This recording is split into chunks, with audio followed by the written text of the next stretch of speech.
জানালার পাশে সিটে একটা মেয়ে বসলেই পুরো সৌরকলা পূর্ণ হয়ে যেত। যে দেখা তো এ জানা। Hi, hello.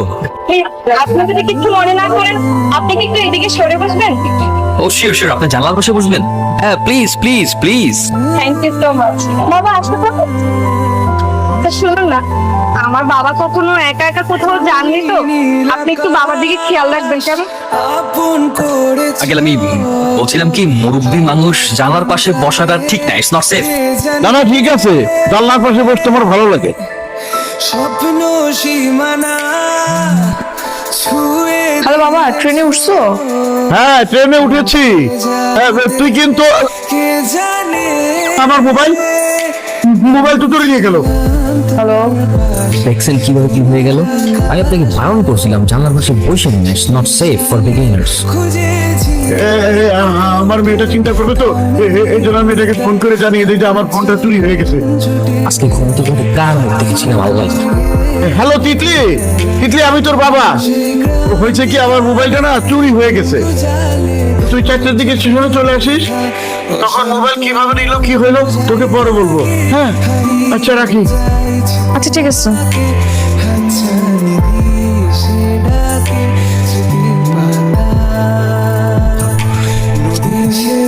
হ্যালো, আমার বাবা কি করছে? আপনার বাবা আর আমি একসাথে আচ্ছা আপনি একটু আমার বাবার দিকে খেয়াল রাখবেন, হ্যাঁ? যদি ওয়াশরুম যেতে হয়, সঙ্গে সঙ্গে যাবেন। আচ্ছা আমি স্টেশনে আসতেছি, আপনি ট্রেন থেকে নেমে গেলে আমাকে একটা কল করবেন। ঠিক আছে। রাখি, হ্যাঁ?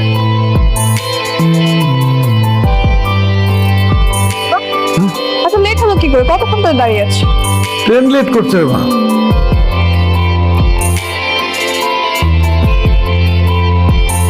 আচ্ছা যাই হোক, চলো। আচ্ছা তো সামনে একটা ধন্যবাদটুকু দিয়ে গেল না। আমি তিথি, ওই যে ট্রেনে করে আপনার পাশে বসে আমার বাবা ঢাকায় আসছে খুলনা থেকে, চিনতে পেরেছেন? না জানার তো কোনো কারণ নেই। এই নাম্বার আপনি 17 বার কল করেছেন, খুব ভালোভাবে চিন্তা করেছেন। আসলে সরি, হ্যাঁ আপনার সঙ্গে না তখন কথা বলা হয়নি, একটু ধন্যবাদও দেওয়া হয়নি। আমি একটু অন্য টেনশন ছিলাম, তো তাই কিছু মনে করবেন না প্লিজ। না না, it's okay, I don't mind. মনে করি আর এমনি তো সুন্দর মেয়েদের ভুল হলে এটা মনে রাখবেন। দোস্ত, ওই মেয়েটা তোকে ভাবতেছে মনে হয় কোনো কিছু বলবে। ও কেমন আছেন? ওই যে কালকে স্টেশনে, মনে আছে? মনে আছে, মনে থাকবে না কেন? আপনি এখানে বাসা কি এদিকটাতে? হ্যাঁ ওই যে 12 নম্বরে। কিন্তু দেখুন না, এখন কোনো রিক্সাই পাচ্ছি না, আমি যে বাসায় যাব। এদিকটাতে রিক্সা পাওয়াটা একটু টাফ। আপনি চাইলে আমি আপনাকে সঙ্গ দিতে পারি। আপনার মা কেমন আছে? ওই তো একটা রিক্সা।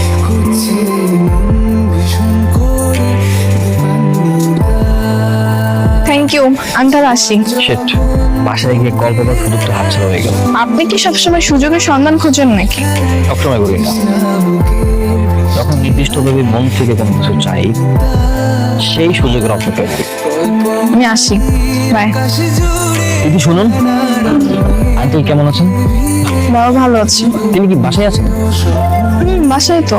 তাহলে তার সাথে দেখা করে যাই। বাসা পর্যন্ত আসলাম, তার সাথে যদি দেখা না করেই যাই, ব্যাপারটা কেমন দেখা না? তার সাথে বরং দেখা করেই তারপর যাই। হ্যাঁ আসছি। তুমি বাবা, ভালোবাসা দীপান্নি বাবা কোথায় তুমি? কি মা ডাকছিস? আসসালামু আলাইকুম। হ্যাঁ রিয়াল ম্যান, হ্যাঁ কি অবস্থা? How are you? I am fine uncle. Uncle ওনার সাথে রাস্তাতেই দেখা, বাসার নিচ পর্যন্ত যখন চলে এসেছি, ভালো আপনার সঙ্গে দেখা করে যাই। ও ভালো কাজ করেছো। বাকি ঠিক যা, নতুন মেহমান এসছে, মুক্ত করে ব্যবস্থা কর। না না আঙ্কেল, কোনো দরকার নেই। তিথি আপনি বসুন, কোনো ব্যবস্থা করতে হবে না প্লিজ। অবশ্যই দরকার আছে, আপনি চুপ করে এখানে বসুন। খুঁজেছি